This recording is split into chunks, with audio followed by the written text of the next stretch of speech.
Hi, Carol. Welcome to the Art Biz. Thank you, Alyson. I am so excited to be here. I have listened to the podcast for years. I've learned so much, and I'm just honored to be here to talk to your audience. I am so glad you're here. It's been a long time coming. We've been trying to put this together for a while. So, Yes. So I'm glad that we got it together. So, for our listeners, please give everyone a brief background of your journey as an artist to this point. Well, I have a degree in art, but that really has very little to do with what I'm doing today. I started out about 20 years ago as a full-time artist, and I painted landscapes in oil. And I painted in oil for like 20 years. And I was kind of a snob about it. And it's funny because now I'm total mixed media. But from landscapes, I started painting figurative ballerinas, women walking on the beach. And I just kept reinventing myself. I did encaustics, I painted florals, I used oil sticks, you name it, I tried it. And I now am a contemporary abstract artist, and I love painting large. I paint very large, very energetic canvases that have lots of mark making, lots of shape making, and hopefully the audience that sees them responds to them in a wonderful way. You are legally deaf, which we discussed before we got on the air, how it might affect how you hear my questions. So how does that affect your work and your life? Well, I'm legally deaf, but I have 2 cochlear implants, so I can hear. It's not the quality that you hear, but I can hear. And being deaf or being severely hard of hearing like I am is very isolating. Like if you go to a party, all those voices are talking at once, bouncing all over the place. I can't hear. So, I can't wait to go to the party and then I can't wait to go home. So in my studio, it doesn't matter because I have Bluetooth that I can stream right into my ears. So, I stream podcasts and I stream books and my studio sounds silent because everything's going right through Bluetooth into my processors for my implants. But it's really hard. I'm in a large building with 200 artists and we're open once a month to the public. And so it was just last Friday night and we'll get 700 people and I got to talk to them, so I have a large studio and I always get up and, but what people do when they're looking at my work is they turn towards the work and away from me. And I'm a lip reader, so I can't see their lips anymore. So I have to say the dreaded what? Excuse me, can you say that again? I have to say that all the time, which is, I detest. But, it's what I have to deal with. I lost most of my hearing in my 50s, and it just got really bad. And if I take them off, I am virtually deaf. Well, I can't even think about what that would be like, because it's true that when we're looking at art, we turn towards the work and talk about it. And when there's 700 people coming through, you don't want to say to every person, I am legally deaf. You just Right. can't. What's funny is they'll say the first sentence and I hear it. I'm like, yay, got that. And then they'll keep talking. Then the second sentence, I catch most of the words. And then the third sentence, maybe I don't catch them. And then by the fourth sentence, I'm out. You're just nodding. You're just Yeah. yeah. And I make a lot of stupid comments because I try to guess because I hate saying what 1,000 times, it is difficult, but of all the things I can have, I'll take it. It's livable. I can deal with this. Yeah. It's just a different reality from most people. Good for all of us to be aware of. I know I have a lot of people who are either legally deaf or hard of hearing, who I don't know if they listen to the podcast or just read the notes or whatever, but we do want to be aware. And luckily for visual artists, it's okay most of the time. Yeah. So that we can get the lay of the land for people, what are your current income streams? I would say mostly I sell originals. 80%, I would say. I do commissions, and that's probably 15%, maybe 20. I don't know. It kind of fluctuates year to year. And probably 5% are prints. I don't do a lot with prints. It's hard to get a print at a cost that because I have so many hard costs with prints. I have to have it printed, I have to have it stretched, I have to ship it, and then on top of that, add a little money so I make money on them, and it's just really hard. Yeah. So I don't do a lot with prints. Carol, where are you selling the work? If you're selling 80% originals, where are you selling that? Well, I have that audience that walks through my door every month, so that is really good. I do a newsletter once a month, and I do sell from that. And I also do social media, and I'll have people contact me after I post something. They rarely buy right off of social media, but I have had people contact me and say, "Oh, I want that piece." And I'm with Shopify, and on Instagram, you can put the pricing right on there, which is really nice. And sends it, there's a link that goes right to my website if they're interested in buying. Do you use that for all of your posts, or do you keep that for special posts when you're selling? It depends. If it's a post where I'm working and there's no finished art, then I don't put it in. But if I'm showcasing pieces, new pieces or whatever, I do then tie it back to Shopify. So your 80% of original sales and probably all of your sales are self-sales. Yes, for the most part. I don't work with a lot of galleries at this point. I pulled most of my work. I do work with a couple.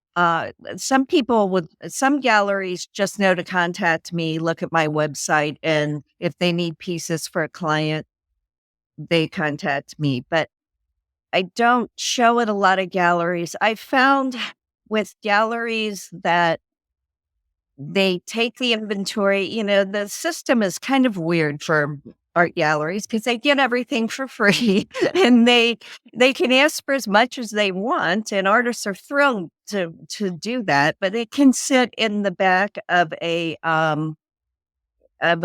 gallery for years. So I tend to shy away from them. If they're not going to put it on the walls, then I don't really want to do that. I'd rather just have a relationship. When they have a need, they contact me. So we could hear some stuff going on. I think someone just delivered your mail, and you're in the studio complex that you mentioned. And so we can hear jewelers working and so forth. I'd love to hear those studio sounds. Where are you? Yeah. Where are you located? I'm in Cincinnati, Ohio. I'm on the edge of downtown. I'm in an 8th floor building that is years and years old with wooden floors and 15-foot ceilings. The whole thing's made out of wood, and it's just fabulous. We have beautiful light. It's just really a great building. And there's like 200 artists in here. Not everyone in the building is a working artist. Some just come here and show. But I'm here 6 days a week working. And the jeweler that you hear tinging, she's working. She works. So we have about 30% of the artists that work every day in the building. You can't usually hear her working because you've got your podcast playing in your ears. Right. Yeah. We were talking about your income streams, and the reason that I really wanted to have you here is that you work a lot with interior designers. So let's get into that. What percentage of your income do you think comes from interior designers?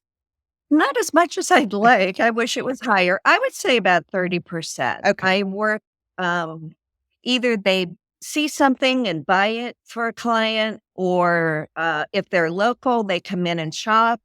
I do an email once a month. I include all my interior designers, and I've had interior designers in other states, cities contact me and say, I think that piece, I want to show it to my client, and they buy that way.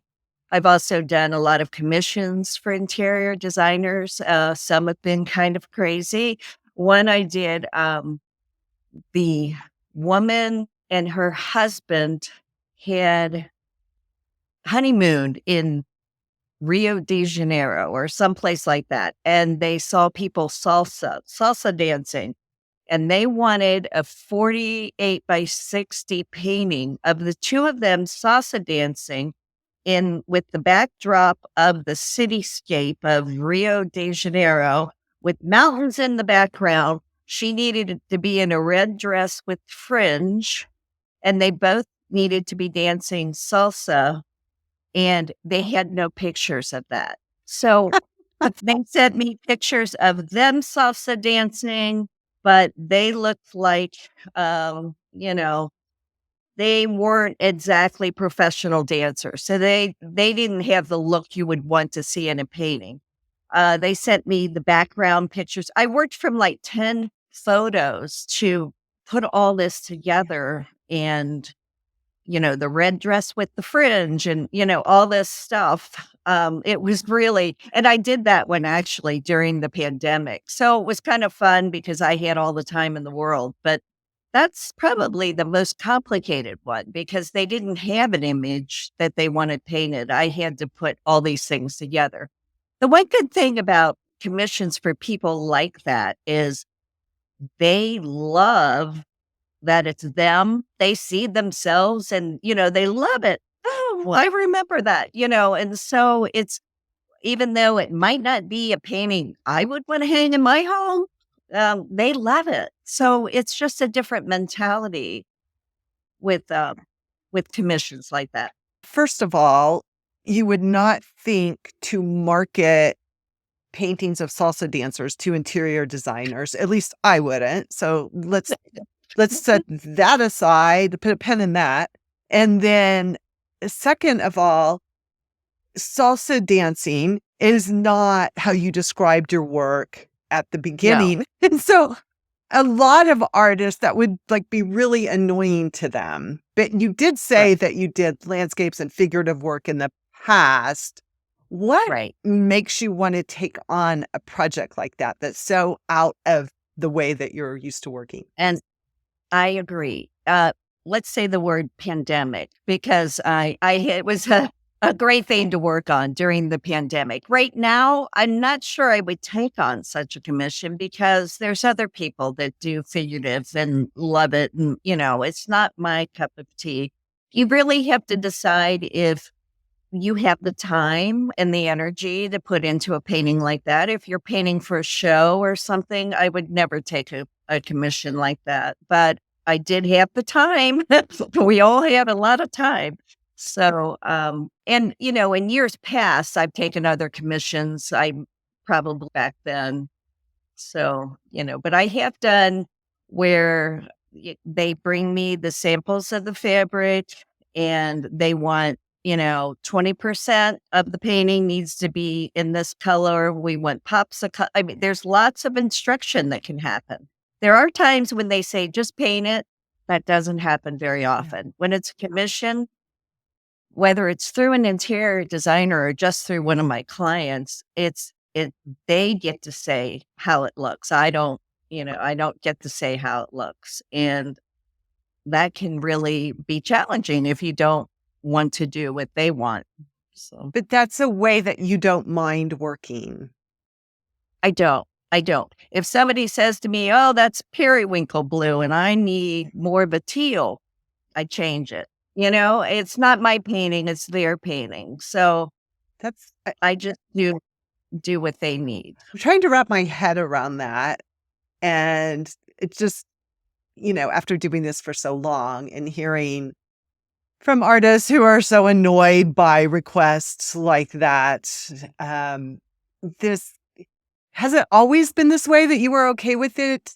Well, there's a saying about commissions, love to get them, hate to do them, because, you love that you're going to get to do a big painting and you're going to make the money and the whole bit, but you hate to do them because it's not what you want to do. You really shouldn't do them if you don't like taking direction from somebody.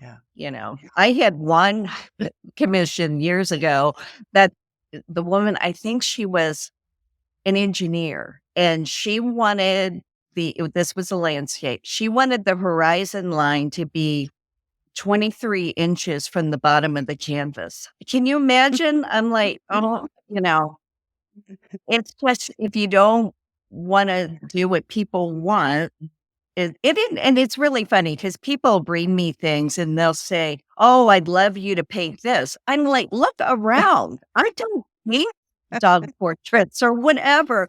It is funny. They think because you're a painter, Yep. you want to paint anything. And there's a point where you don't want to do that anymore. Maybe when you're starting out, but I'm not, I don't want to spend time hating something Right. like house portraits. People that want house portraits don't want to do those really either. We have an episode of the Art Biz about house portraits with Lisa Collins. So I'll put that link in the show notes for sure. Yes, because there are artists that love doing those. Exactly. I think of commissions as a collaboration with someone else. And if you don't like to do that, then it's not up your alley. Right. Yeah. Exactly. If you're going to be aggravated that they change the color or whatever, then you don't want to take on commissions. Yeah. I have one woman walk in my studio and she saw a 12 by 12. Well, actually, she saw it in an email and then came to my studio and she wanted me to paint it 60 by 60. Now, in art, it is really hard to take things up and make them huge without losing the energy and what the magic that happened in a little 12 by 12. And I did it. I did the commission for her. And she brought in fabric. It had to be certain colors and the whole bit. But, that one was it was a figurative. It was a woman on the beach done very loosely, and it was very challenging. But in my brain, I could figure out the steps I was going to take to paint that painting. And it went beautifully. Good. So let's go back to talking about interior designers on a higher level. When did you decide I should work with interior designers or they would be a good fit for my work? Well, I wish more interior designers would work with either their local artists or national artists. They see them all the time on Instagram. It's just, it makes sense. They're doing these high-end homes and it's really the jewelry for the house. It just really finishes off the house. And an awful lot of interior designers, though, care more about the sofa than they do paintings on the wall. And they'll spend 20 grand for a sofa, but charge 20 grand for a painting and their eyeballs fall out. What if my clients who knows what she's talking about has said that interior designers don't want the art to get in the way of the design? And I think her take was that you would do better working with interior decorators, like people that aren't at that, what would you call it? Credentialed, that credentialed line. I don't know. I'm just taking her word for it. And I think I trust her.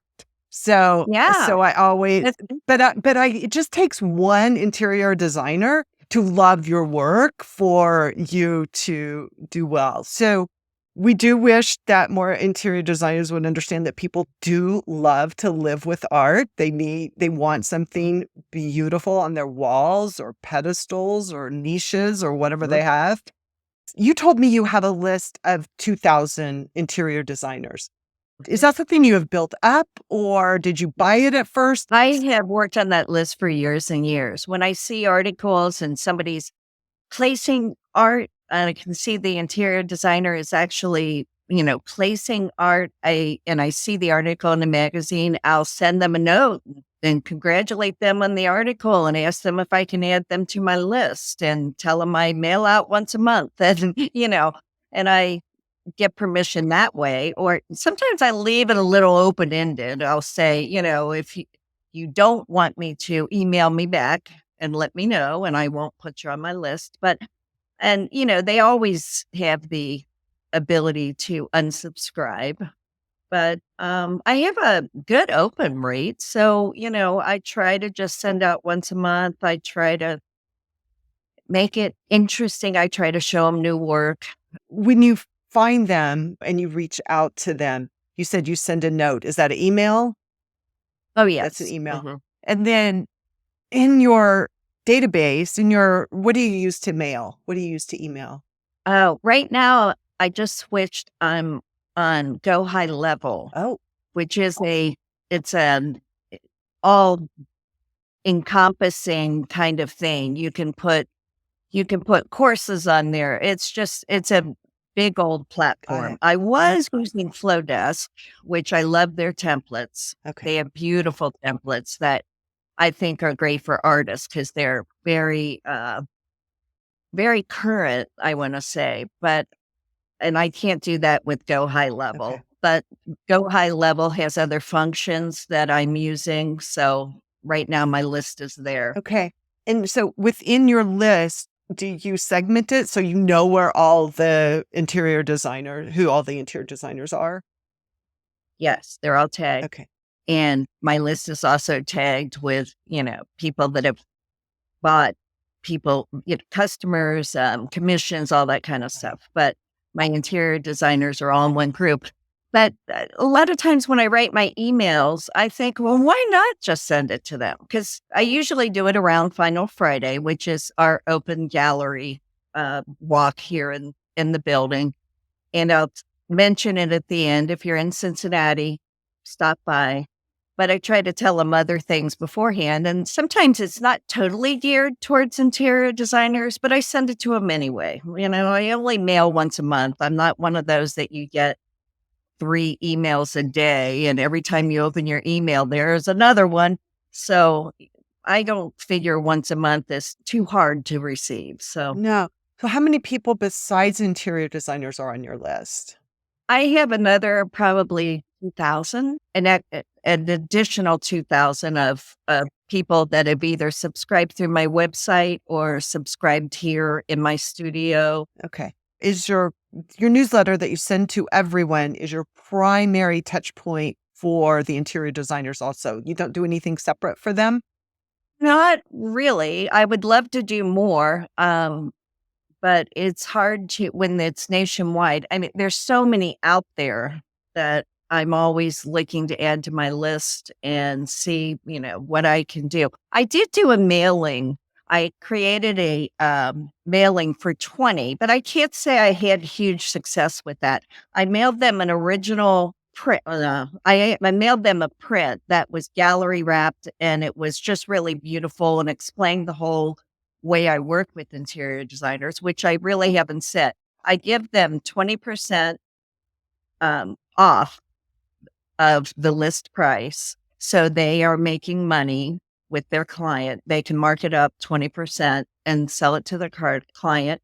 I also paint it until they love it. So I have 100% money back guarantee. If their client doesn't like it, they don't buy it. I'll just put it in my gallery or I'll paint over it, but I don't want there to be, it's scary to get a commission for the homeowner or the business because they don't know what they're getting. So if it's money back guaranteed and they hate it, I either continue to paint or I give their money back. I don't want anyone to have my work that doesn't love it. I want to go back to that gallery wrapped print.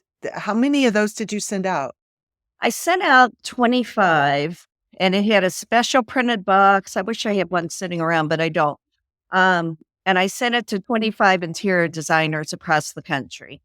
And it really didn't work the way I wanted it to. But I probably didn't do enough follow up. They say it takes 5 times to create a sale, and I know I didn't contact them 5 times. So that's probably my own fault for not following up, and following up. But yeah, but Bandwidth. I had to what I need is a team. I need a team that I can say, think up ideas for me for interior designers. And, right now I have an intern every 3 months, I have an intern she's a student at University of Cincinnati, and she's excellent. When I get her, she just does tons of stuff, but I only get her every 3 months, and she's about to graduate. So I am looking to hire a VA, virtual assistant, and I'm working on that. But I don't have a lot of people to turn things over to help me do the marketing and all of that. What does your intern do when she's there? She does all kinds of things. If I have I've even had her stretch canvases. I've had her update my website. I'm on other websites. I use Artwork Archive for my inventory. I have her add everything there, do all of that. I'm on different selling sites across the world, really, and I can have her do those types of things. A lot of computer stuff, a lot of updating stuff, a lot of writing copy. They can write an email for me and then I rewrite it, but they'll take the first shot and they'll put all the photos in. I'll tell them which ones. And yeah, and that's why I don't know how it's going to work virtually because she's always here in my studio with me. But I've also had her organize.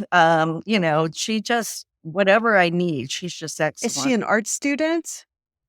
She is. And she's a paid intern. Yes. Yes. How did you find her? She actually came to me. She had switched schools her freshman year and came back to Cincinnati. She's local. And she came back, and University of Cincinnati has an excellent co-op program. But when she came back, the pandemic was going on and she couldn't get placement. And so she started working for me. But then when she started and she's worked for Apple twice, and now right now she's working for P&G. She's just really excellent. So when she's in school now, she works for me 4 hours a week, and I still get a ton done because I'm like, oh, Google's changing their analytics.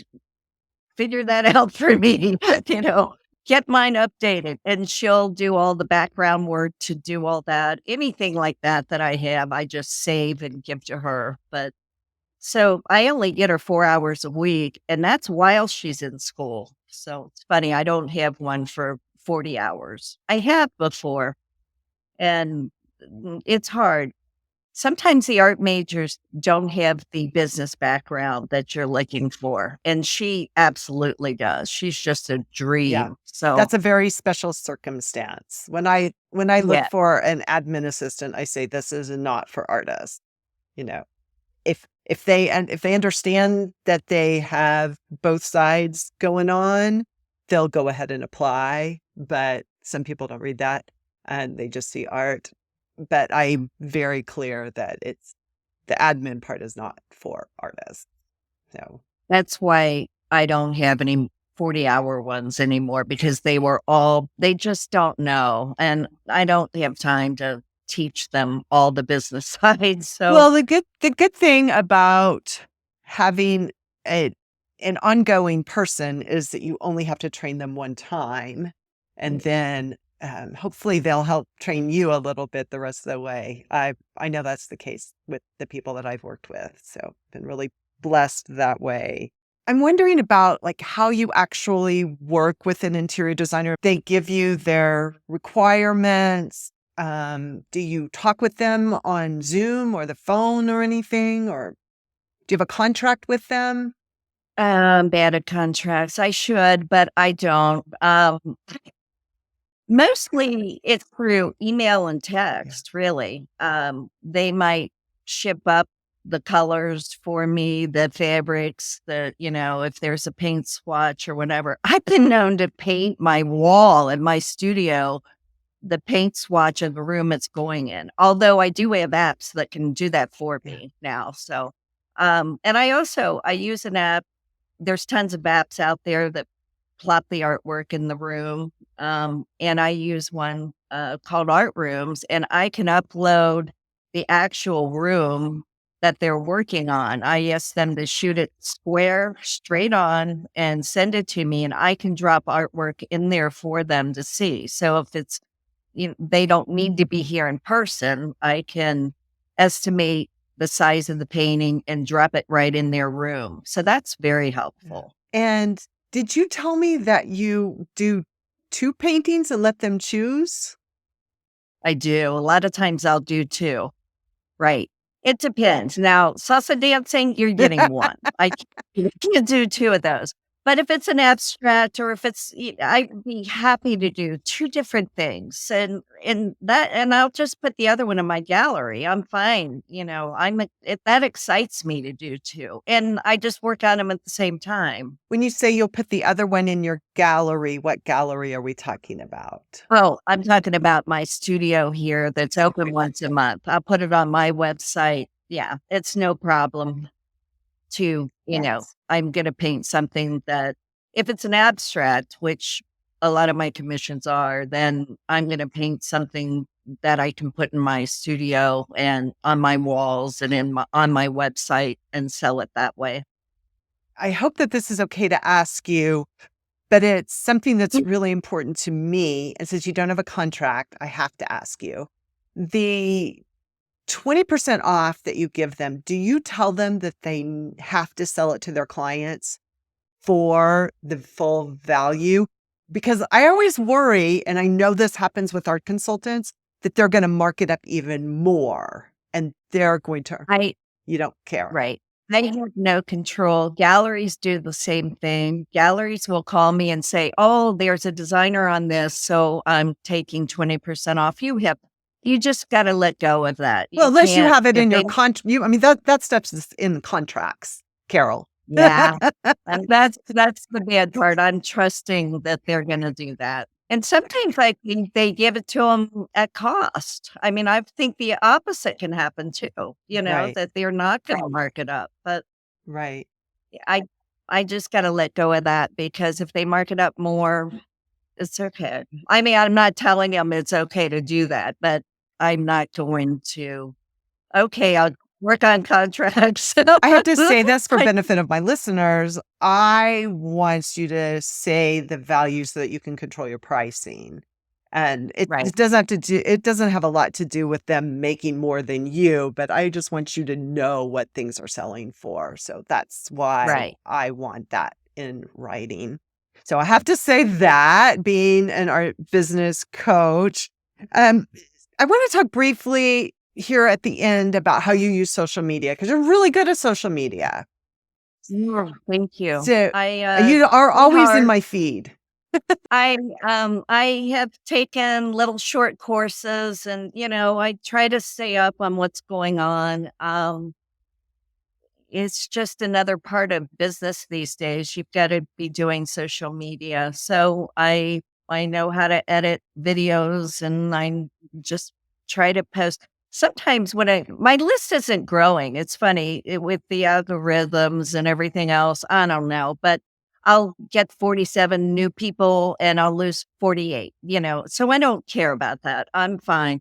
But I post 5 or so times a week probably, and I post mostly on Instagram and then put it over on Facebook, but Facebook really is still very Yeah, good. it is. I Yeah. need to do more directly with Facebook because I think they show it to more people, although they own both, but I don't know, I feel like I get more response if I post it directly to Facebook, so I'm not sure. Right. Um yeah, but I just it's another marketing tool. You have to be out there. So the more you can show and Do you use anything to schedule or do you just post on like, this is what I'm going to post today? And do you plan ahead or anything? No. no, I think about it and think what I could post. What do I have? And I don't use any. I've done scheduling apps. I don't know. I've looked at all the things. I know that Monday should be personality and Tuesday should, and then I just don't do any of that. I just post what I have going on. It's more the life of an artist, and this is what's going on in my world right now. So It's so much more authentic. And you're more excited about that than what you scheduled last week, I hope. yeah, I don't operate that way. I just can't do the scheduling thing. I paid a bunch of money to be on them and then I don't schedule anything. So I don't Got know. it. Do you use anything besides LinkedIn and besides Instagram and Facebook? I do some on Pinterest, I try. I'm not as good as I should be. Pinterest is its own, It's not um social media, it's a search engine, so right, yeah. it is, but I think that maybe people are out there looking for art on Pinterest, so I try to keep up with it. Shopify has a really good thing where you can just take the painting and it just puts it right on Pinterest, but do I do that all the time? No, but I try to I try to remember when I, put something new on my website to share it over to Pinterest. I do a smidge with LinkedIn. I don't do it. I've done a little with TikTok. I know TikTok is so hot, but I think it's hot with a generation that's not buying Not your my not your buyers, artwork. not your ideal Yeah. buyers. No, Got I don't do much with Do that. you pay for advertising? Not at this point. I do a lot of the social media for my building, and I pay for advertising for that, You do and is I'm it trying is it mostly to run boosted posts?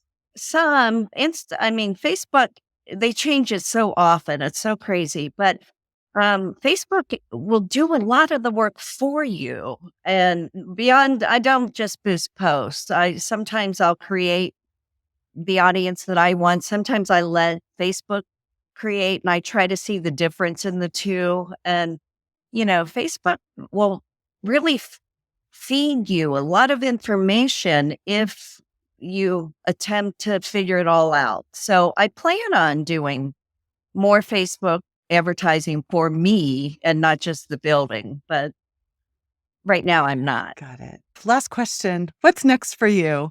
I do have a show that's opening in January in Mansfield at the Mansfield Arts Center in Mansfield, Ohio. It's a beautiful facility, and I'm very excited to be a part of this. It's called Women's Work Reshaping the Abstract Conversation.